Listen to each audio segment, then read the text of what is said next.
Hi everyone and welcome back to my channel, or welcome to my channel if it is your first time here. My name is Jess. Today's video is going to be my winter TBR, and I fell a little bit out of sync with this at the tail end of last year. I realised I'm about a month late setting this TBR because I like to do them seasonally, and I just forgot to do a winter one in the chaos of everything that was happening at the tail end of 2021, so I'm kind of catching myself up. So these are the books that I hope to read in the next couple of months, being January and February, and then I will set myself a spring TBR and everything will be back on course again. So without further ado, let's jump in and start talking about the books. First up, we have Call of the Penguins by Hazel Pryor. I loved and adored Away with the Penguins by Hazel Pryor last year. It was one of my favourite reads of 2021, so you can imagine my excitement when I realised that there was a sequel coming out. I have tried to keep myself as spoiler free as possible for obvious reasons, but I believe we are following the same protagonist as in Away with the Penguins, Veronica McCready, a sharp, sassy lady in her 80s as she goes on her next adventure. So it says on the back that she is invited to co-present a wildlife documentary far away in the southern hemisphere, and she jumps at the chance even though it will put her in the spotlight just when she thought she would soon fade into the wings. The reason that I loved Away with the Penguins so much was because of Veronica's character, so I'm very excited to kind of follow her on into her next adventure, and yeah, very much looking forward to this one. Next we have The Love Hypothesis by Ali Hazelwood. This is a book which is everywhere at the moment. It has apparently taken the world of TikTok by storm, although I'm not on TikTok, so I wouldn't know. It's a fake romance to love trope. So we have two scientists who pretend to be in a relationship with one another and I guess actually fall in love. Apparently it's also quite spicy as well, and if you watched my December wrap-up you'll know that I had hoped to read some good romance in December and I didn't manage to, so I'm going to try and get to this one really soon because hopefully it will be everything that the books that I read in December were sadly not. Next we have Snow by John Banville.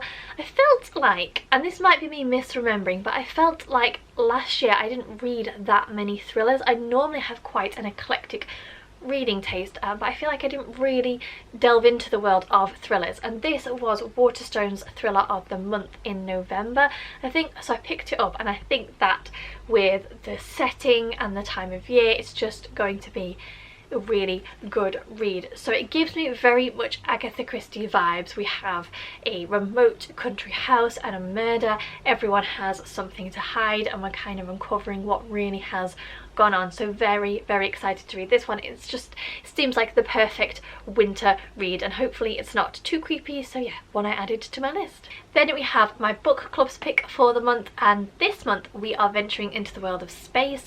As with one of my new video challenges that I'm doing, we are also doing kind of theme-based books this year, and the first theme that came up was books set in space. So we voted for Leviathan Wakes by James S.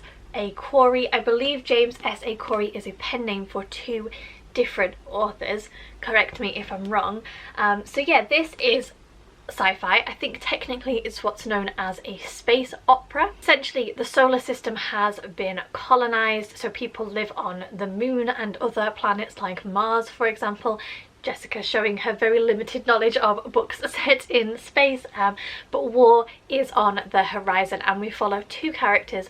We follow an officer on an ice miner and a detective who somehow have to come together to find a missing girl.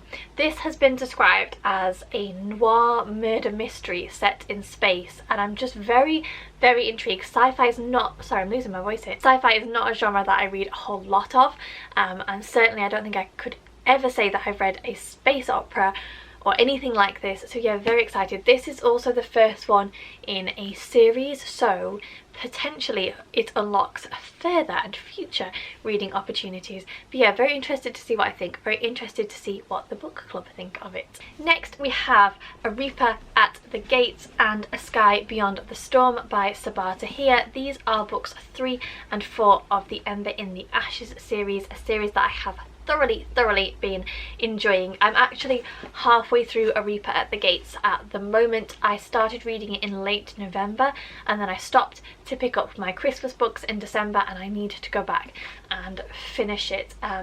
As I say, I am really enjoying this series so far. I'll be careful to not spoil it, not spoil what happens in the earlier books for anyone if I can. So these are dark YA Roman inspired fantasy. We predominantly follow two characters, Leia, who is of the scholar class, which is basically the lowest of the low in this society, regularly enslaved, mistreated, abused, you name it.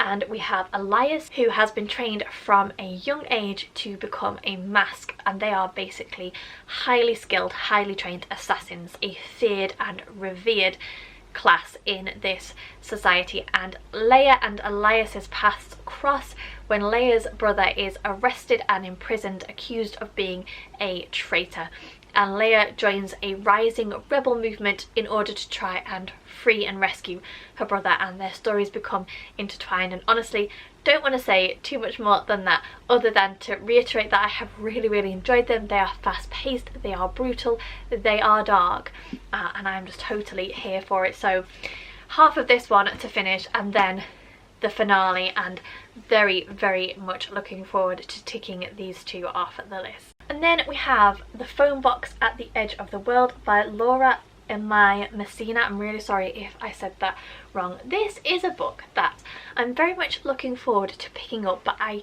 don't quite know how to describe it because I don't know what to expect, and reviews for it are extremely varied. We have our main character, Yui, who sadly loses her mother and her daughter in a tsunami, and then she hears about a place in Japan where there is a disused phone booth, and people travel sometimes thousands of miles to go to this phone booth, pick up the receiver and essentially speak to their loved ones, with the belief that the wind carries their words off to the ears of their loved ones. So they go to pass on messages and I guess try to deal with their grief and find some closure perhaps. So Yui decides to go to this phone box.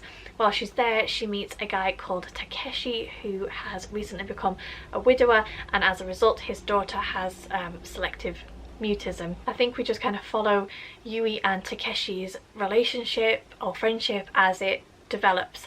As I say, I really don't know what to expect. I'm imagining quite a moving and hard to read story. Obviously it's dealing with grief and loss and emotions, but reviews are really mixed and really varied, so I'm not quite sure what to expect, but very intrigued. Before I talk in more detail about the final book, I'm just going to show you these four. These are the first four that I'm reading as part of my new Smash the TBR series.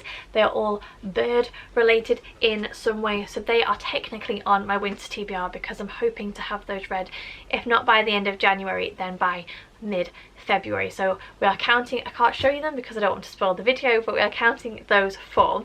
And then the very final book that I'm going to talk about is Ship of Magic by Robin Hobb. I know I sound a little bit like a broken record for those of you who've watched a number of my videos, but I am continuing on with my reread of the Realm of the Elderlings books by Robin Hobb in the order that it is suggested that you read them, and some I have read and some I haven't. This is one of the trilogies that I never finished, so I read books 1 and 2 and then I didn't read the final book, so I'm very excited to get back into this. So this is set in a world which is adjacent to the Six Duchies, where our first trilogy takes place, and this is high adult fantasy about pirates, about talking ships, about magical sea serpents, with a whole host of strong kick-ass female characters to boot. So very much looking forward, as I say, to getting back into this and to finishing this trilogy, because I have a feeling it's probably going to be one of my favourites of all of the trilogies that make up the Realm of the Elderlings. I have a feeling this is going to be a solid favourite. So this may well be, due to the size of it, an end of February read, but I'm committing to at least starting it as part of my winter TBR. There you go, they are the books that I hope to read in the next couple of months. Let me know if you've read any and if you would prioritise any of them, or if any of them sound of particular interest. I do love to chat more with you. But that is it. As I say, I will be back in order with my spring TBR, I'll try and get myself caught back up. But for now, thank you very much for watching. I hope that you are all keeping safe and well. Take care, and I'll see you soon.